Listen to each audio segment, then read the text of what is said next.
Hello everyone, welcome to my video on the first derivative test, or FDT. So the purpose of FDT is to analyze the first derivative in order to give us information on the original function.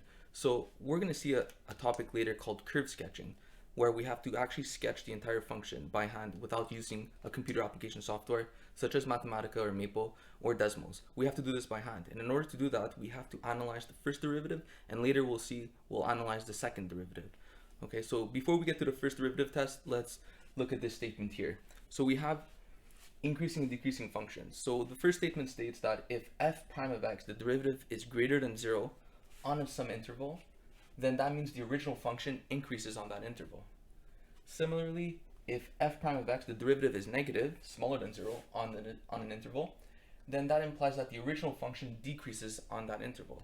So I'm not going to prove this. The proof requires mean value theorem. You could get it in 3 steps, but let me give you the idea.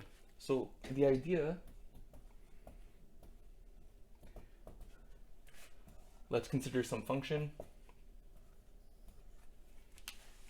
Let me take a simple quadratic. So we have something that looks like this. And we know that at the absolute max, if we look at the tangent line, the derivative, the slope of the tangent line, we know that f prime of x is 0. And that gives us our horizontal tangent. This was seen. Okay. But what if we go slightly to the left of this value? What if I consider the function over here? Okay. So recall that the derivative being positive really means that the slope of the tangent line is positive. And we read it always left to right. So if I look at the tangent line, or the slope of the tangent line, this red line over here at this point, notice that the derivative, or the slope, is increasing. Left to right, it's going upwards. So here, the derivative is positive. It's greater than 0. And notice that the function over here to the left of this point is increasing.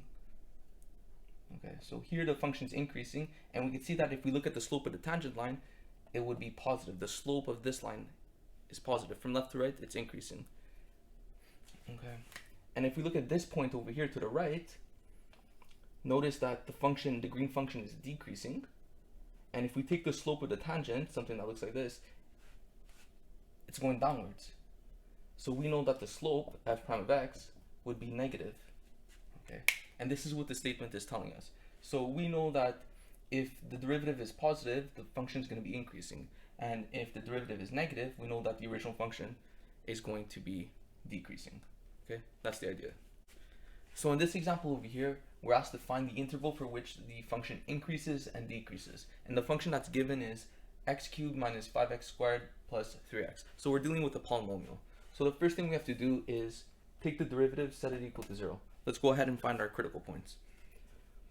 So taking the derivative, we get 3x squared minus 10x plus 3, giving us a quadratic, and we're setting this equal to 0. Okay. So we have to factor this term. It's a trinomial. There's 3 terms. So we have to factor using the product sum method, but we have to be careful. There's a 3 in front. So we have a value that's not 1 in front of the x squared. So in order to factor this, we're finding 2 numbers that multiply to give us a times c, and 2 numbers that add to give us b. A is the coefficient of x squared, so that's 3 times c is the constant on its own, times 3, and b is the coefficient, or the coefficient of the x term, which is negative 10. So 3 times 3 is 9. You're looking for 2 numbers that multiply to give you 9, but at the same time they add to negative 10. So the factors of 9 are 1 and 9, or 3 and 3. 3 and 3 you can't add or subtract to get a 10, so we're going to be working with this pair, 1 and 9. The issue is that 1 times 9 is 9, but 1 plus 9 is not negative 10, it's positive 10. So we have to change the signs. So negative 1 times negative 9 is positive 9, and negative 1 plus negative 9 is negative 10. Okay. So if you go ahead and then from here, you box it as x minus 1, x minus 9, this is wrong. This is incorrect. Think about it if you're to distribute. If you distribute the first term, you're going to get x times x, which is x squared. That's not equivalent to this. You're missing the 3 in the front. Okay, so whenever you have a constant in front, a coefficient in front which is not 1, you have to split up the middle term. You have to convert this to by grouping.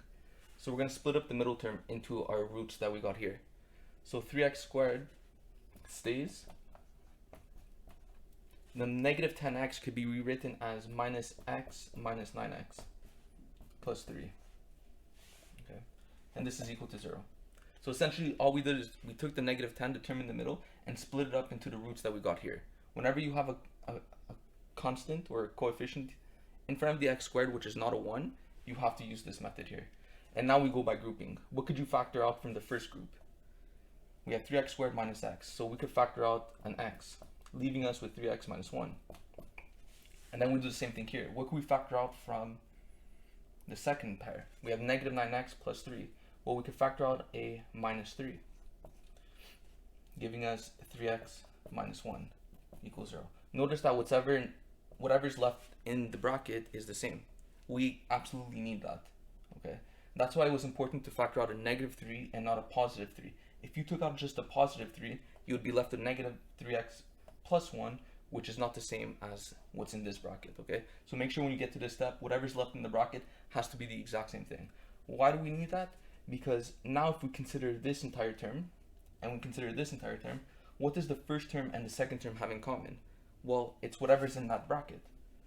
So that's why they need to be the same. So we're going to factor out that bracket once again. So we're pulling out a 3x minus 1. And what are we left with? Well, here if we take out a 3x minus 1, we're left with an x. And here if we take out a 3x minus 1, we're left with minus 3.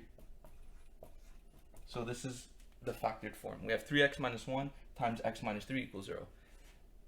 Zero product law, we're multiplying two terms giving us a 0. The only way for that to be possible is if either, let me continue up here, either 3x minus 1 equals 0 or the x minus 3 equals 0. This implies that x equals 3, and this implies that we bring the negative 1 over, it becomes positive, and then we divide by 3, giving us x equals a third. So the two critical values are 1/3 and x equals 3. Okay. So now that that's done, we create a number line.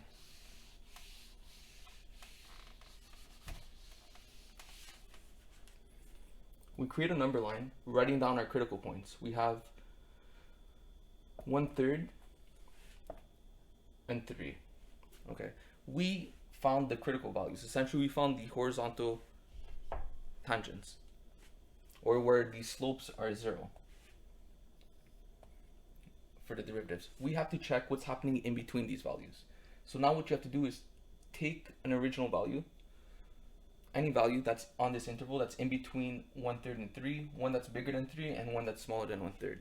So the test values, I'm going to put test. So to the left of 1/3, I'm going to take 0, it's the easiest one to work with. Between 1/3 and 3, I'm going to take 1, that's the easiest to work with. And then larger than 3, I'm going to take the value of 4. Okay. And now we're going to test to see which one gives the derivative to be negative. Okay. Oops, I accidentally erased the derivative. Let me rewrite it. So the derivative was 3x squared minus 10x plus 3. Okay. And now we're going to plug all these values in. So f prime of 0, if we plug in 0 into here, we get positive 3. We don't really care about the value, we just care about the sign. Is it positive or negative? So here, when we tested 0 to the left of 1/3, this gave us a positive value. Okay. Let's test in between 1/3 and 3. Plugging in 1 into the first derivative, we get 3 minus 10 plus 3, that's negative 1. We get a negative value, negative 1. And then lastly, if we plug in 4 into the first derivative, we get 3 times 4 squared, 16. 16 times 3 minus 16 times 3 minus 30 plus 3 is going to be a positive value. Okay, let me take a calculator and solve that. 16 times 3. Oh wait, minus 40 plus 3. Yeah. I got 11. So we get a positive value. Again, we don't care about the value, we just care about the sign, the fact that it's positive. So what we get is, I'm going to erase this. If we split this table up, And over here, we're going to write the first derivative. And then the original function. So the first derivative we showed to the left of 1/3 is positive. We showed that the first derivative on this interval is negative, and we showed that the first derivative on this interval was positive, meaning that the function f of x, the original function on this interval here, is increasing. On this interval, it's decreasing because the first derivative is negative. And here, the first derivative is positive, which means that the function is increasing on this interval. Okay. So to answer the question, when is the function increasing and decreasing? Well, increasing,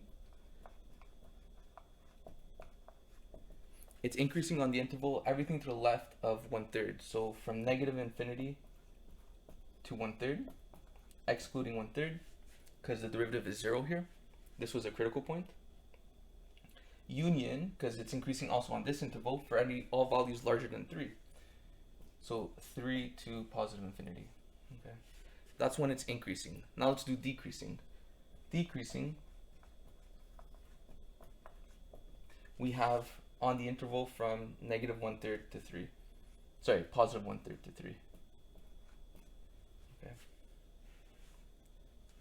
And this is the answer. We're done. Okay. So here we're looking actually at the first derivative test. So the first derivative test states that suppose f is a continuous function and let c be a critical point, then case 1, we have the local minimum. So we obtain a local minimum if after having plugged in values to the left and right of the critical point, the sign changes from negative to positive. That gives us a local minimum. So notice for extreme value theorem, when we had a continuous function defined on a closed interval, we had absolute max, absolute min. Now FDT, first derivative test, we don't have a closed interval, so we're not talking about an absolute or absolute max or absolute min. We're just talking about a local max and a local min. In this case, local min, you have to remember that when you're plugging in values to the left and to the right of the critical points, it goes from negative to positive. Let's get an idea of why that is, because this may seem a bit confusing, but with the picture I feel it's fairly intuitive. So we have our function over here. Let me take a quadratic because it's easiest. This value here, let's call this c. This would be the critical point because the tangent line is 0. The slope of the tangent line is 0, or the derivative is equal to 0. If we go to the left of this value c, so we're testing points to the left and to the right of the critical point. So to the left of it, if I go test this point here, what do we expect our slope to be? Well, the slope is going to be negative. This is coming down. The function starts off decreasing. And then if we test the point to the right of it, let's say over here, the derivative is going to be positive. It's increasing. Here the derivative is negative because the slope is decreasing. So we went from negative to positive. When you go from the derivative being negative to the derivative being positive, this value here is a local minimum. Okay, so it makes sense. This is a local min. Let's look at case 2. So here, the case 2, we have a local maximum. We obtain a local maximum if after having plugged in values to the left and to the right of the critical point, the sign changes now from positive to negative. So again, let's look at the sketch to have the idea. X and Y. So let's consider some quadratic function just because it's easier. Let's say we have something that looks like this. Again, the critical point here occurs when the derivative is 0, or we have a horizontal tangent, so f prime of x or f prime of c is 0. Let's put c. Okay. So again, if we take values, if we test values to the left and to the right of the critical point, here we get that the derivative is positive because it's increasing. And here, if we test the point here, notice that the derivative is negative because it's decreasing, right? So if we go from the derivative being positive to the derivative being negative, this means that the critical point at C, it's a local maximum. So this is local max. Okay, the highest point. So case 3, we have no local extremum, which we also call a saddle point.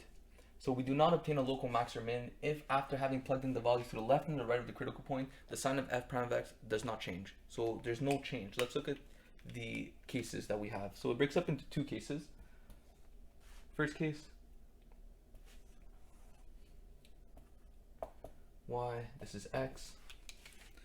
We could have a function that looks like this.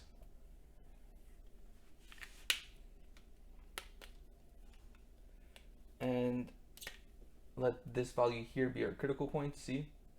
So we have f prime of c equal to 0. And if we look to the left of c, let's say this point here, notice the slope is increasing, it's going up.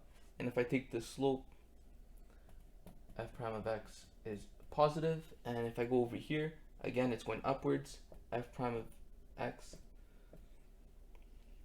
is positive. So looking at the slope to the left of c, the derivative was positive. To the right of c, the derivative is positive. There's no change, they're both positive. Therefore, f prime of c is a saddle point. It's not a local max or a local min. Okay, so we have to be careful for saddle points. 2, we have the exact same case.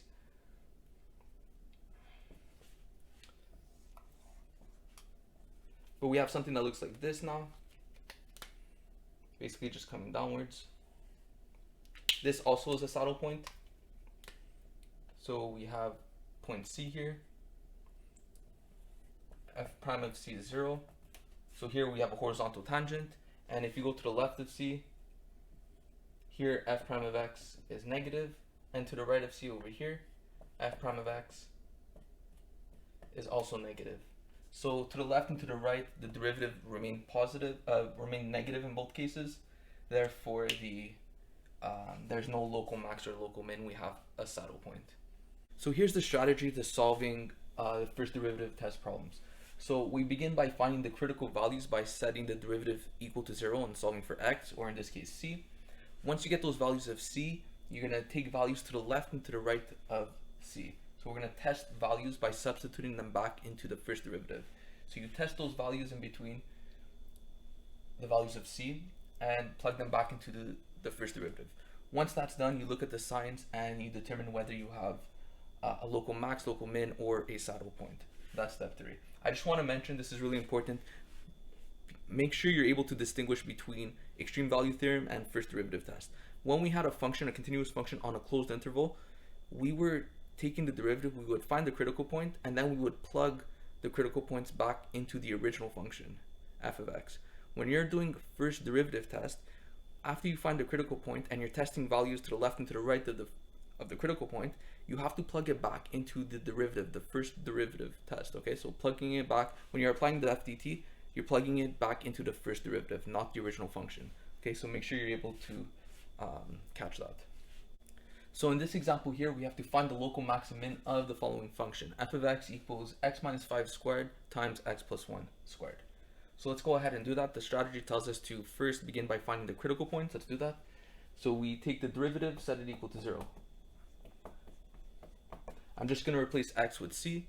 And now to take the derivative of this, we could apply log differentiation, or we could apply product rule. You have a multiplication of two functions, so I'm going to use the product rule and chain method. So the first function here, the derivative of x minus 5 squared, let me just write it down. Product rule, to remind you guys, f times g prime is the derivative of the first function times the second, plus the derivative of the second function times the first. Okay, so the derivative of the first function here, x minus 5 squared, is 2x minus 5 to the 1, times the derivative of the inside, which is just 1, and then we leave x plus 1 squared. That's done. Plus, now we're going to take the derivative of the second function, so the derivative of x plus 1 squared is 2, open bracket x plus 1, subtract the 2 by 1, giving us 1, times the derivative of the inside, which is just 1, so I'm not going to write it. And then lastly, we multiply by the first function as is. Okay, so this is the derivative, and we're setting this equal to 0. Okay, so let's simplify this, giving us 2x minus 5 x plus 1 squared plus 2 x plus 1 times x minus 5 squared equals 0. So next what you have to do is find a common, the greatest common factor. Find your GCF. What can we pull out from the first term here, this whole thing, and this whole thing? Well, we could pull out a 2 looking at the numbers first. Taking out a 2, if we look at the x minus 5 terms, here we have x minus 5 to the 1, here we have x minus 5 to the 2. You take out the smallest exponent, so we could take out x minus 5 to the 1. And then we have x plus 1 squared, x plus 1. Again, we take out the smallest exponent. Here we have 2 of them, here we have 1. The most we could take out from both groups is 1 of them. Okay, and what are we left with? So if I pull out a 2, an x minus 5, and an x plus 1, the 2's out, the x minus 5's out, one of the x plus 1's out, because we have it's squared, leaving us with just x plus 1. And from the second term, well, it's separated by a plus, so let me write that. If we took out the 2, we took out an x plus 1, and we took out one x minus 5, leaving us with just an x minus 5, because here it's squared. Okay. Simplifying what's in the bracket, we get 2, x minus 5, x plus 1, x plus x is 2x. Let's put a square bracket. 2x, and 1 minus 5 is minus 4, equals 0. Okay. And lastly, what I'm going to do is just factor out a 2 here. So if I factor out a 2, 2 times 2 becomes 4. And this could be written as x minus 2.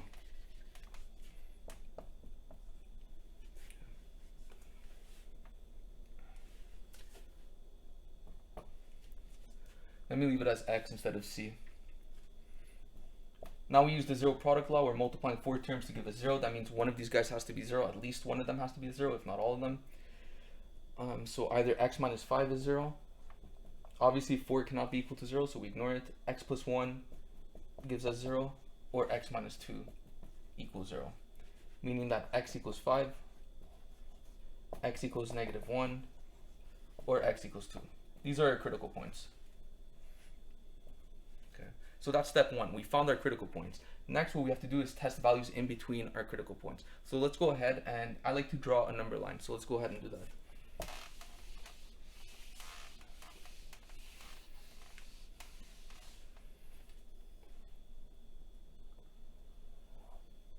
So my number line here has negative 1, 2, and 5.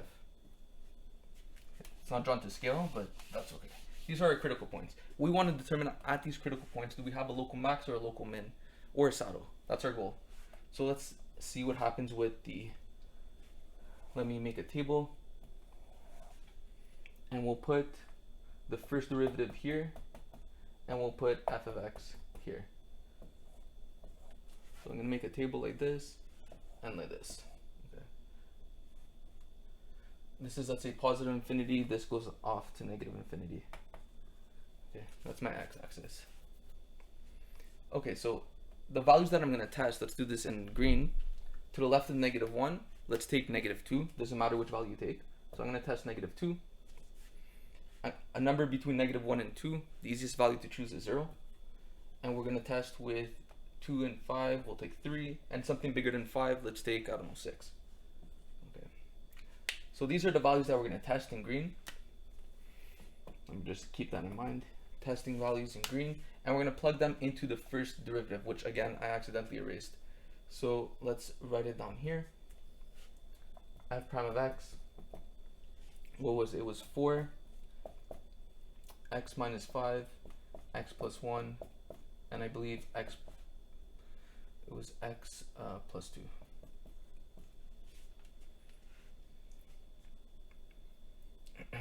No, x minus 2.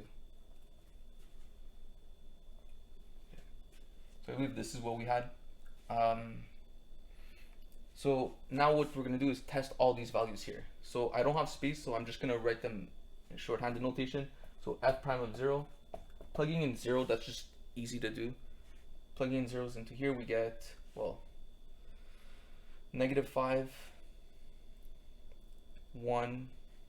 So we have 4, negative 5, 1, negative 2. again, we don't care about the actual value of this, we just care about the sign. So we have a positive, we have two negatives turn into a positive, and we're just going to get a positive value. So you can write it's what, 20, 40, but we just care about the sign. So I just care about the fact that it's positive. So when we tested 0, the derivative was positive. Let's check at -2. F prime of -2, plugging in -2 here, we have 4. -2 minus 5 is -7. -2 plus 1 is -1. And -2 minus 2 is -4. So we have 3 negative signs. So again, you can multiply this out, or you could just look at the negative signs. I know that this is going to be some negative value, because we have a negative times a negative, which is negative, and then a positive times a negative, which is negative, times 4, which is positive. So this leaves us with a negative value. That's all we care about. We care about the fact that this is a negative value. So we'll put a minus here. Let's test out f of 3. When you plug in 3 into here, you get 4.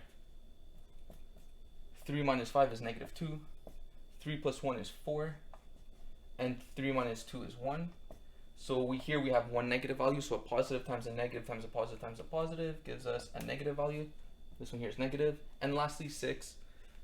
F prime of 6. We get 4 times 6 minus 5 is +1. 6 plus 1 is +7, and 6 minus 2 is +4. All these values are positive, so this is going to give us a positive value.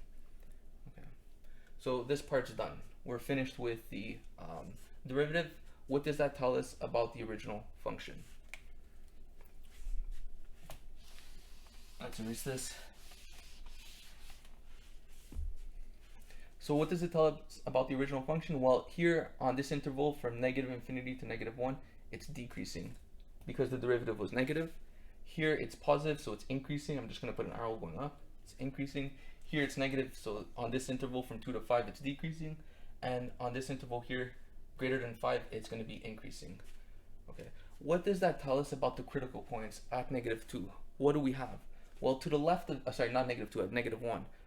To the left of -1, what do we have? We have the derivative is negative, so this function is decreasing. And what about to the right? It's increasing. What can we state about the critical point -1? What do we have? Well, since it went from negative to positive, or it went from decreasing to increasing, we could see that this gives us a local min. Okay, so at the critical point -1, we have a local min. Next, we have 2. The critical point 2, to the left of it, it starts off by increasing, and then to the right of it, it's decreasing. What can we state about the critical point at 2? Well, the function is we have a local max at 2. Okay, because as you can see, it's increasing and then it comes back down. So this would be the highest value. It went from positive to negative. Lastly, we have at 5, to the left of it, it's decreasing, to the right of it, it's increasing. So again, we have a local min. And these are, so we at -1 and at 5, we have local mins, and at 2, we have a local max. And that's it. So I just want to add, it doesn't ask us in the question here, but what if it did ask us to find the interval for which the function is increasing and decreasing? Let's go ahead and do that. So if it was asking for increasing, decreasing, well, the functions, let's go with increasing. It's increasing on the interval over here, where the arrow is going up, right, where the derivative is positive. Well, that interval is from -1 to 2. So it's increasing from -1 to 2, union, and then it's increasing over here above 5. Don't use these values here in green, those are test values. The actual value is 5. So from 5 to infinity, it's increasing. 5 to infinity. Okay. When's the function decreasing? Well, it's decreasing on the interval from -infinity to -1. Union, it's decreasing on this interval from 2 to 5. Okay. And this would be increasing, decreasing. So in this next example over here, it asks us to find the local maximum of the function f of x equals 6x over x squared plus 9. So very similar to the previous problem. Pause the video, try to do this on your own. So first of all, we have to ensure that the function that we're working with is continuous. Is this function continuous? We have a division, so we have to be careful here. So the issue would be dividing by 0. We can't divide by 0. If we're dividing by 0, it would no longer be continuous. But we have x squared plus 9. So x squared is going to be a positive number. No matter what number you put in here, it's always going to turn it positive, except 0. So 0 squared, but then you're adding 9 to it. So no matter what value you replace your x with, it's always going to turn out to be positive, and then you're adding another value to it, making it positive. So it's never going to be equal to 0. You'll never be able to get negative 9 here, okay? So we do have a continuous function, so that's okay. The denominator is always positive. So let's go ahead and apply the first derivative test. So step 1, let's go ahead and find the critical values. So we set the derivative equal to 0. So we have a division here, so we have to use quotient rule. So recall that quotient rule is if you're dividing two functions, you take the derivative of the top times the bottom minus the derivative of the bottom times the top over the bottom squared. So the derivative of the top, 6x, is just 6 multiplied by the bottom, x squared plus 9, minus the derivative of the bottom is 2x times the top, which is 6x. All that over the bottom squared. X squared plus 9, all that squared. Let's go ahead and simplify. So over here I'm going to distribute the 6, and I'm going to distribute the negative 2x, giving me 6x squared plus 54 minus 12x squared. We have x squared plus 9, all that squared. This, I could combine my 6x squared with my minus 12x squared, giving me 54 minus 6x squared. All this over x squared plus 9 squared. So we want to know when this thing here is equal to 0. So recall that the denominator cannot be equal to 0, so that's not an issue, but the numerator could. So we're looking at the case where the numerator equals 0.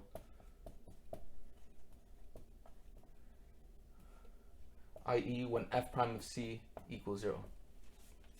So we have 54 minus 6x squared equals 0. Two ways of doing this. One way is factoring it out to 6. You could bring the negative 6 over and do it that way, that's fine, but I would prefer you factoring. So always try to factor first. Factoring out to 6, you get 6, 9 minus x squared equals 0. Okay. And in here you have a binomial, which is two terms separated by the minus sign. So we have difference of squares in this case. This is what you have to catch. So you could square root 9, you could square root x squared. That gives us 3 plus x, 3 minus x, and that's equal to 0. Okay. So we use the zero product law. That means that 3 plus x equals 0, or 3 minus x equals 0, giving us x equals negative 3, x equals positive 3. So as you see here, we have two critical values. So if you did it the other way, where you brought over the negative 6x squared and it became positive, you divided by 6 and then square root both sides. When you took the square root, you probably forgot to consider the negative side. So that's the issue with this. When you use difference of squares, it reminds you that you have two answers over here, positive 3 and negative 3. When you square root, students tend to forget, so just be careful for that. If you square root, it's plus minus your answer. So we have to consider the two critical points, 3 and negative 3. Okay, so let's keep going. Now that we found our critical points, let's create a number line and create that little table to find where the function's increasing, decreasing. Oh, again, I shouldn't be erasing the derivative.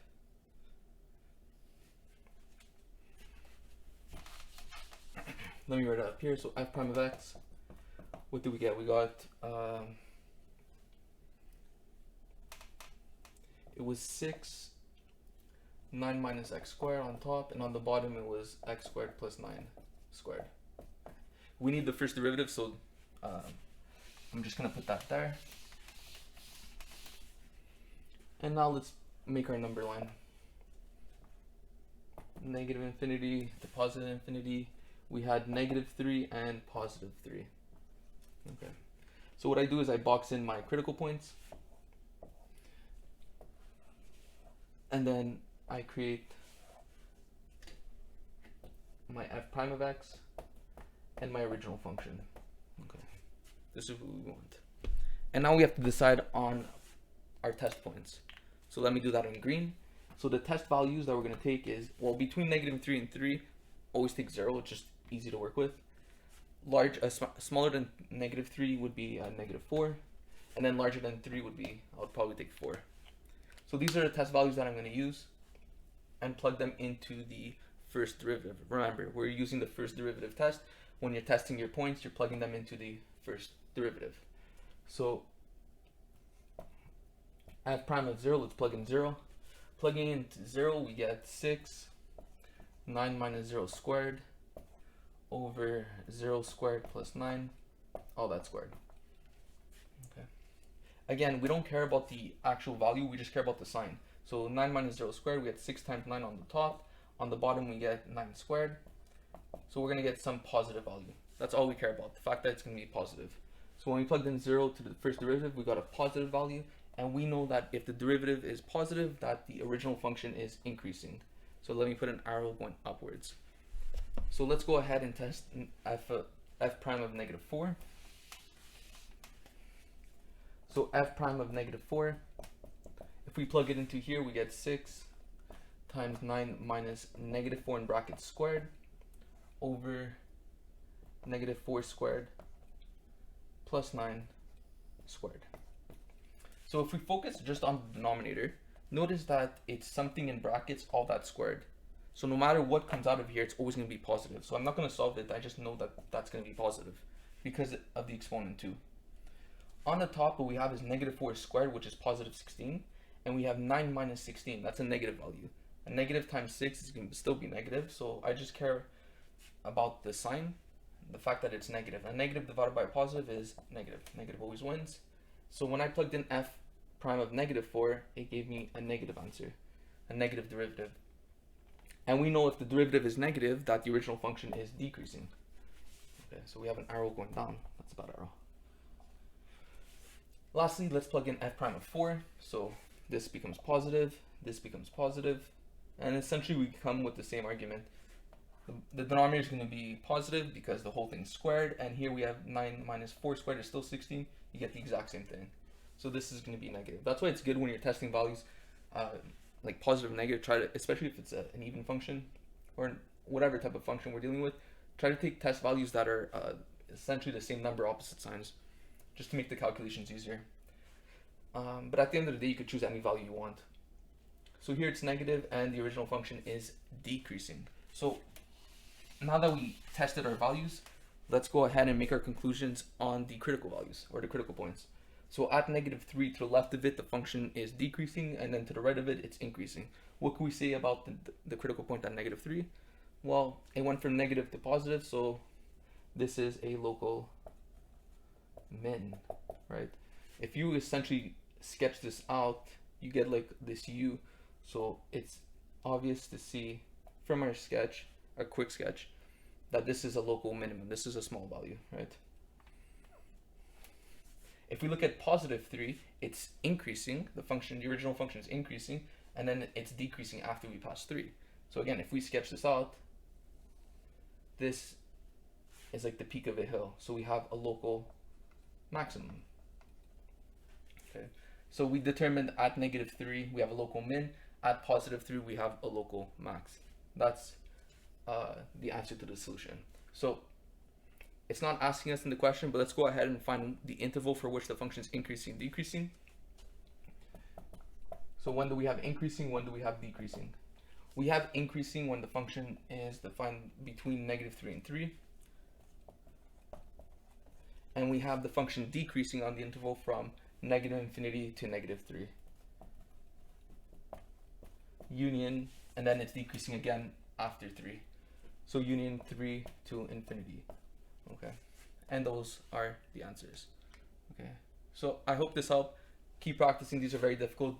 Try to do these tests with different types of function. We saw polynomials, we saw rational functions. Try to do it with logarithmic functions, trig functions, all these different types of functions. Okay.